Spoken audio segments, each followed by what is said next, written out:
The first thing Olamide felt was heat, searing, unrelenting heat.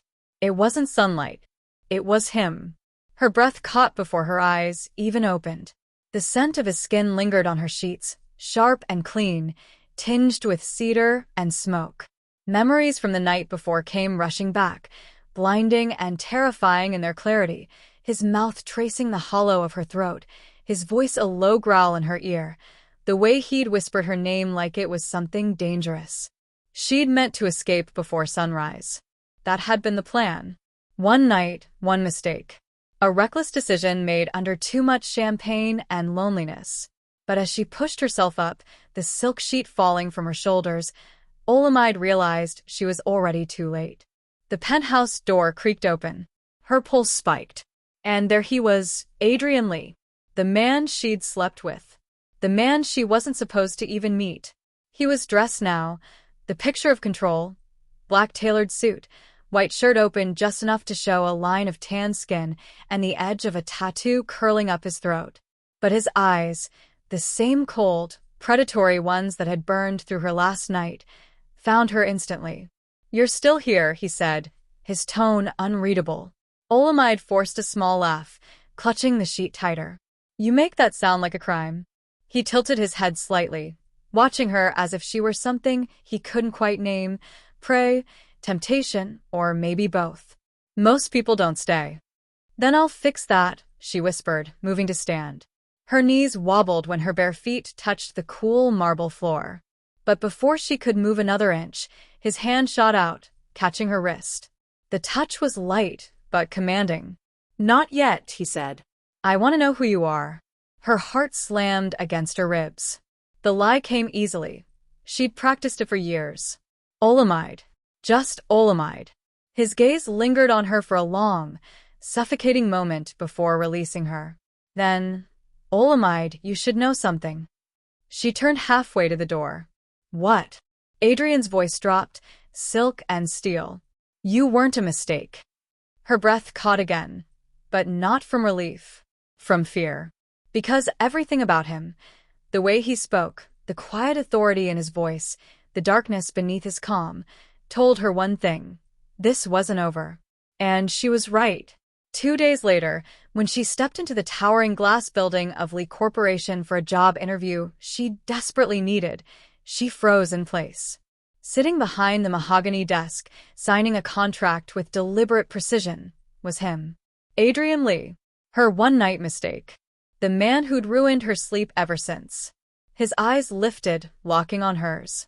Recognition flickered. Then something darker. Possession. "Miss Olamide," he said smoothly, leaning back in his chair. "Welcome aboard. You'll be working for me indirectly." Her throat went dry. "Indirectly?" He smiled, a faint, dangerous curve of his lips. "You'll be my son's personal assistant." The room tilted. Her heartbeat roared in her ears. The son she didn't know existed. The boy with his father's eyes. And just like that, Olamide realized the truth.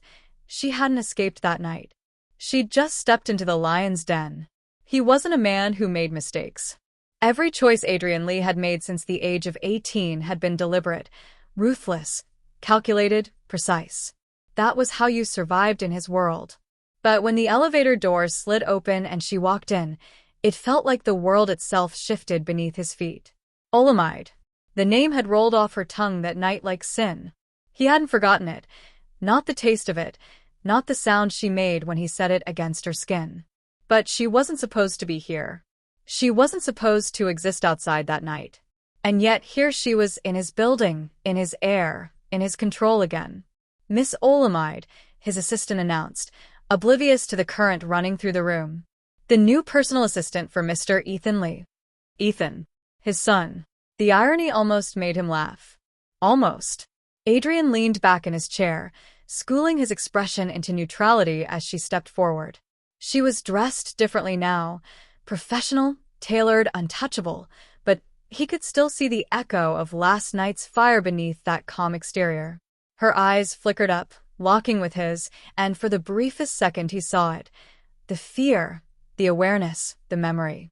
"Sir," she said quietly, voice steady but soft. "It's an honor to work here." He wanted to say something cruel, something to break the tension clawing at his chest. Instead, he just stared. "Does my son know you?" he asked finally. Her lips parted, startled. No. "I don't think so." He could tell she was lying, but why? A knock at the door saved her from answering further. Ethan walked in, phone in hand, his expression distracted but sharp. 22, and already ruthless in his own right. Adrian had raised him that way, strong, intelligent, relentless. When Ethan looked up and saw Olamide, something flickered in his gaze. "Miss Olamide," he said, a slow smile curving his lips. "You're the new assistant, right?" She nodded, voice barely above a whisper. "Yes, sir." Adrian watched the exchange silently, every instinct in him tightening. His son was too charming for his own good, too curious. And Olamide looked vulnerable in a way she hadn't last night. When Ethan reached to shake her hand, Adrian's jaw clenched. The reaction was immediate, visceral, wrong. "Ethan," he said sharply, "your meeting starts in 5 minutes." His son raised an eyebrow but nodded. "Of course, father." As soon as the door shut behind him, the silence between Adrian and Olamide thickened again, charged, suffocating. "You should have told me," he said finally. "Told you what?" "That you were coming here." Her eyes hardened. "I didn't know this was your company." He laughed then, low and humorless. "Everyone in Shanghai knows who owns this company." A beat of silence passed before she spoke again, quietly. "Maybe I wanted to forget that night." He stood slowly, crossing the distance between them until only inches separated them. She didn't back away.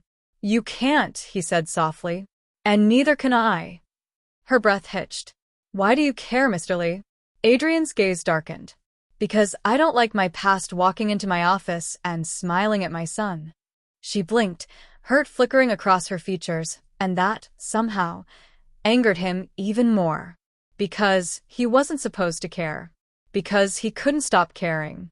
As she turned to leave, he caught her wrist gently but firmly. "Stay away from him," he murmured. Her chin lifted. Why? "Because you think you own me." His voice was a whisper against her ear. No. "Because I still remember how you sound when you break." Her pulse thundered beneath his fingers. Then she pulled away, spine straight, eyes blazing with something that looked like defiance and danger. He watched her go, knowing he should stop thinking about her. But that was the problem. He couldn't. And he had a feeling neither could she. The first day at Li Enterprises felt like walking through a dream she didn't want to wake from. Or maybe a nightmare she couldn't escape. Every corridor gleamed with glass and light, polished floors reflecting the skyline of Shanghai like liquid gold. The company radiated power, just like the man who owned it. Adrian Li. She tried not to think about his voice, the way it had dropped to that dark, warning whisper when he'd told her to stay away from his son. She tried not to remember the way his hand had lingered around her wrist, as if the touch itself was claiming her all over again. But pretending was useless.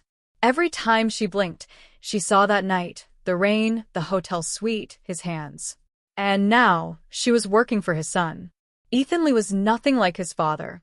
Where Adrian was calm and commanding, Ethan was charming and quick, the kind of man who smiled like he'd never been told no.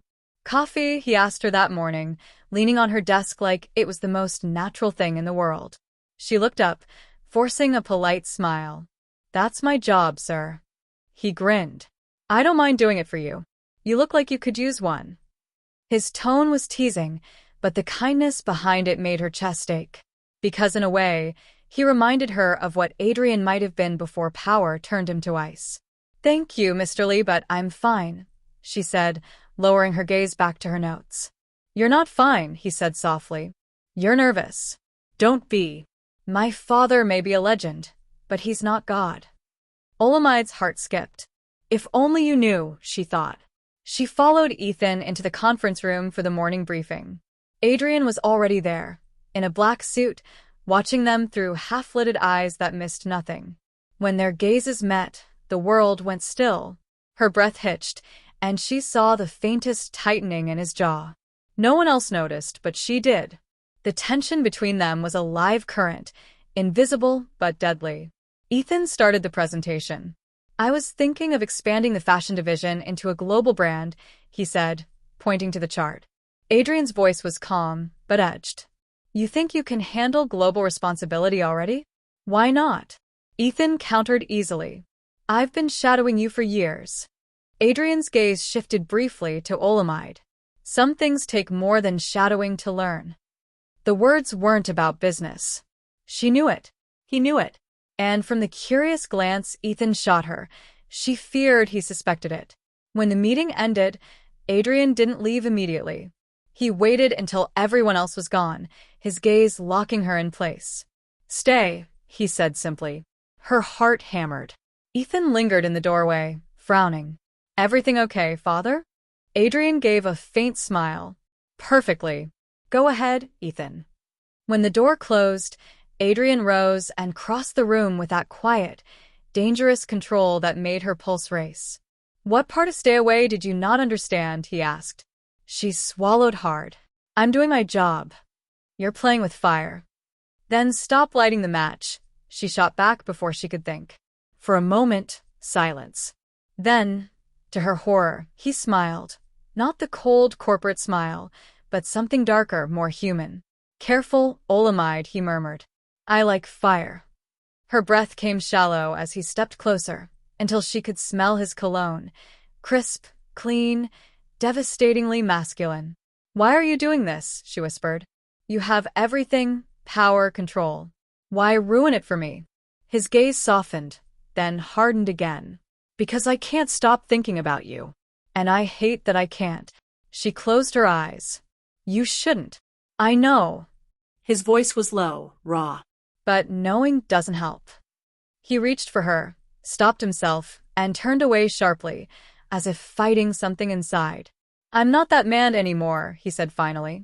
Then stop acting like him, she replied, and walked out before the ache in her chest could break her entirely. Outside, Ethan was waiting by the elevators. Hey, he said, giving her a curious look. You okay? She nodded, forcing a smile. Just first day nerves. He chuckled softly. Don't worry. I'll make sure my father doesn't scare you off. But as the elevator doors closed, Olamide caught her reflection in the mirrored walls, pale, trembling, her heart trapped between two men. One who could break her future, and one who already had her past. For the first time in years, Adrian Li lost focus. Meetings blurred into meaningless words. Reports stacked on his desk unread. Every decision he made carried the ghost of her scent, the echo of her voice. It was madness. It was weakness. It was her. He told himself to forget. But every morning, she was there, walking through his halls, smiling at his son, sitting at his conference table like a sin in daylight. And every time Ethan laughed near her, Adrian felt something inside him twist. It wasn't jealousy, not exactly. It was fear, sharp, primal, buried beneath a lifetime of control. Because for the first time, Adrian saw his son looking at someone the way he used to look at his late wife. And Olamide, she looked like temptation wearing regret. That afternoon, he found her alone in the design studio, the floor-to-ceiling windows washing her in amber light. She was sketching something, focused, beautiful, lost in thought. He shouldn't have gone in. He did anyway. Working late? His voice was low, dangerous. She jumped slightly. You startled me. I seem to have that effect on you. Maybe because you keep appearing where you shouldn't. He stepped closer, gaze burning. Or maybe because you keep making it impossible to stay away. She turned then, eyes flashing. What do you want from me, Adrian? Everything, he said simply. Her breath hitched. You can't have that. He took another step, then another, until the air between them hummed. Then tell me to stop. I can't, she whispered. He reached up, brushing his fingers against her jaw, the contact feather-light but charged. Say my name again, he murmured. Adrian. That single word undid him. He kissed her. It wasn't gentle. It was years of restraint collapsing all at once, fire meeting gasoline. She gasped, tried to pull back, but he caught her by the waist, deepening the kiss until the world tilted. Then, Father? The voice froze him where he stood. Ethan.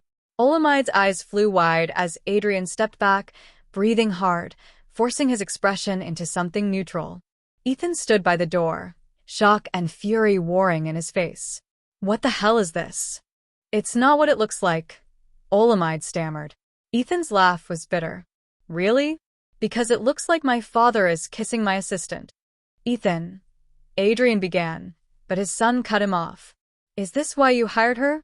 Or did she seduce you both? Olamide flinched. Adrian's tone dropped to steel. Watch your mouth. Why? Because it's true. Ethan shot back. You couldn't stand that I liked her, could you? Adrian's jaw clenched. You what? Ethan froze, realization flickering in his eyes. But it was too late. The truth hung between them, heavy and undeniable. Olamide took a shaky breath. Please stop this. But neither man moved. Finally, she stepped between them, her voice trembling but firm. I'm done being pulled between your pride. She turned to Adrian, eyes glistening. You wanted control. You wanted possession. But you never wanted me. Then to Ethan. And you, don't use me to fight your father. You deserve better than his ghosts. She walked out before either of them could stop her. The silence that followed was brutal. Ethan broke it first, his voice low and cracked. You're unbelievable. Adrian didn't reply. He couldn't. His control, his entire identity, had just shattered in front of his own son.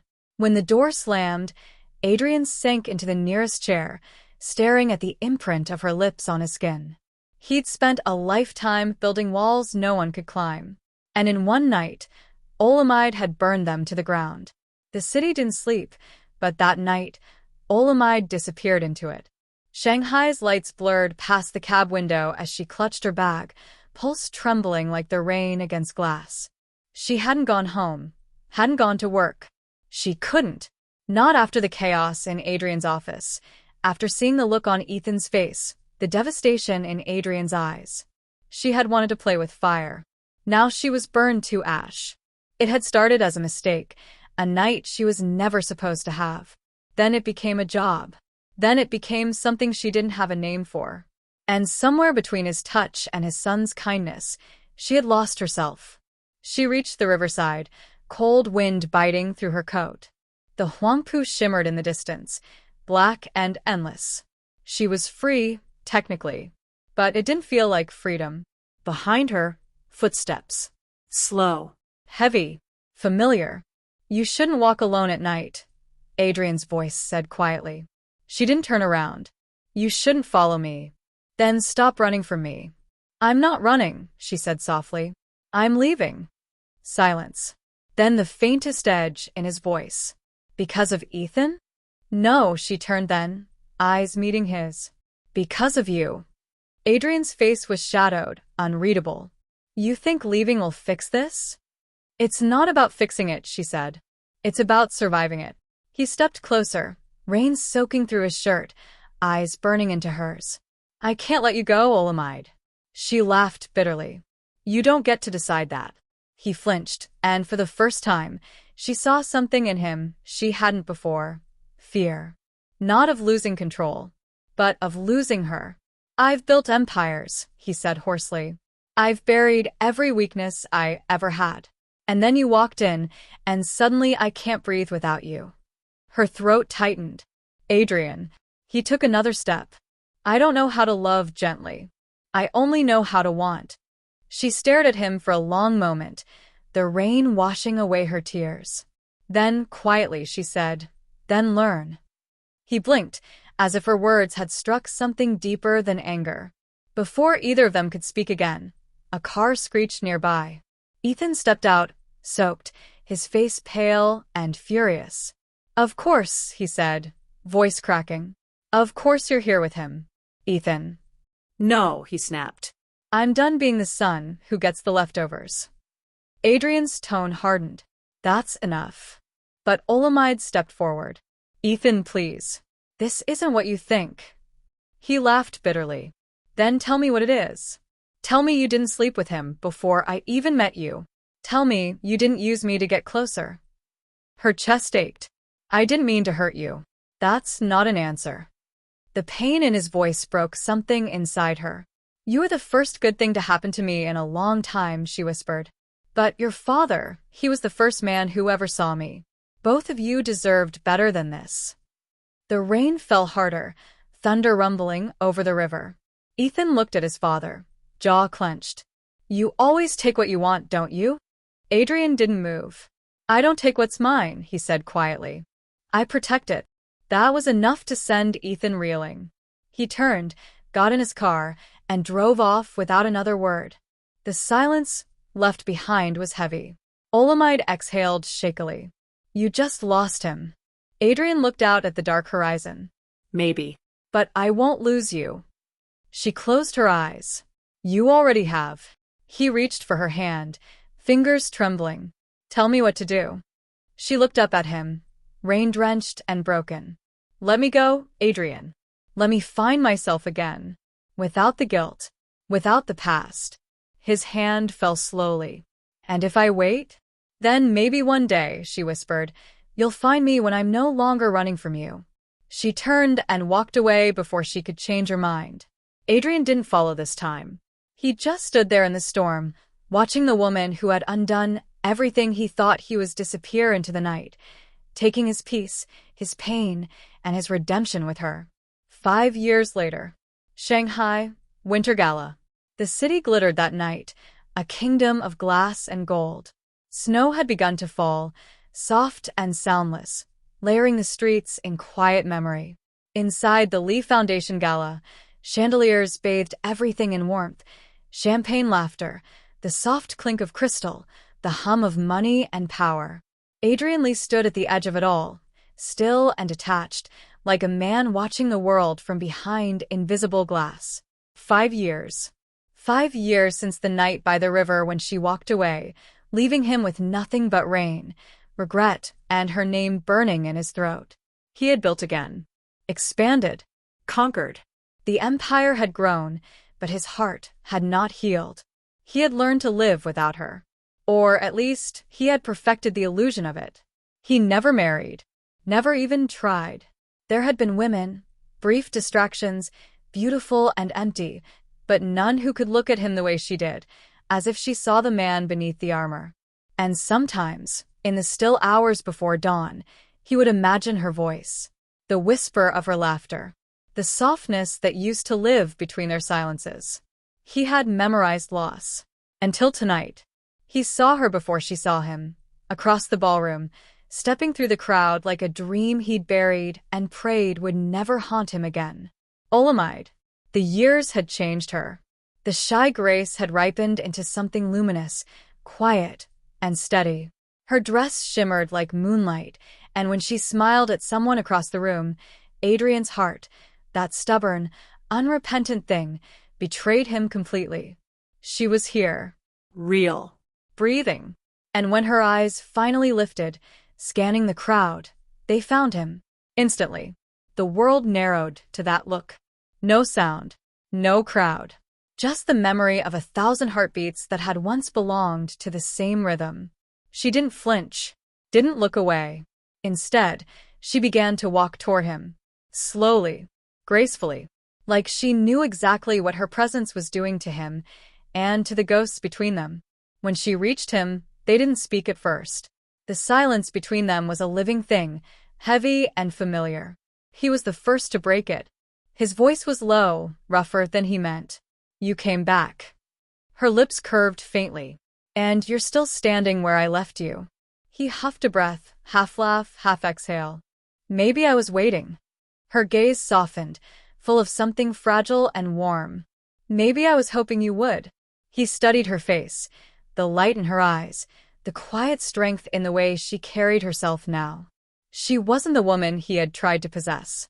She was the woman he had lost because he hadn't known how to love. You look, he stopped, searching for words that wouldn't break under the weight of everything unsaid. She saved him the trouble.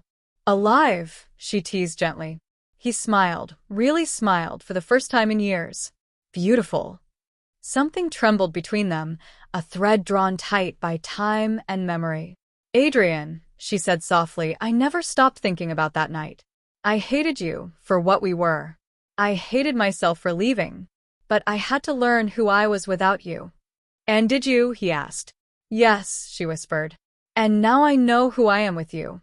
He took a step closer, the scent of her perfume, jasmine and rain, unraveling years of restraint. And who is that? Her hand rose, fingertips grazing his jaw. Someone who doesn't run anymore. His breath hitched. And me. You're not chasing anymore, she said. You're here. And that's enough. For a moment, neither of them moved. Then, slowly, she leaned into him, her head resting against his chest, and everything else melted away. The music swelled. The snow kept falling. He wrapped his arms around her, holding her like something sacred, not a possession, not a prize, but a promise. And when he finally spoke, his voice was a low vow against her hair. I don't want redemption anymore, he murmured. Just you. Olamide smiled against his chest. Then you already have it. He exhaled shakily, pressing a kiss to her forehead. For the first time in 5 years, Adrian Li didn't feel the cold. For the first time in 5 years, Olamide didn't feel alone. They stood there as the city glittered around them. Two people who had burned, broken, and found their way back through the smoke. Across the room, Ethan Li watched them quietly. He'd grown into the man his father had always hoped he'd be, sharper, kinder, and wiser. He had forgiven. He had understood. For years, he had hated what love had done to his father, until he fell in love himself. Now, watching the way Adrian looked at Olamide, he finally understood what strength really meant. Love wasn't weakness. It was survival.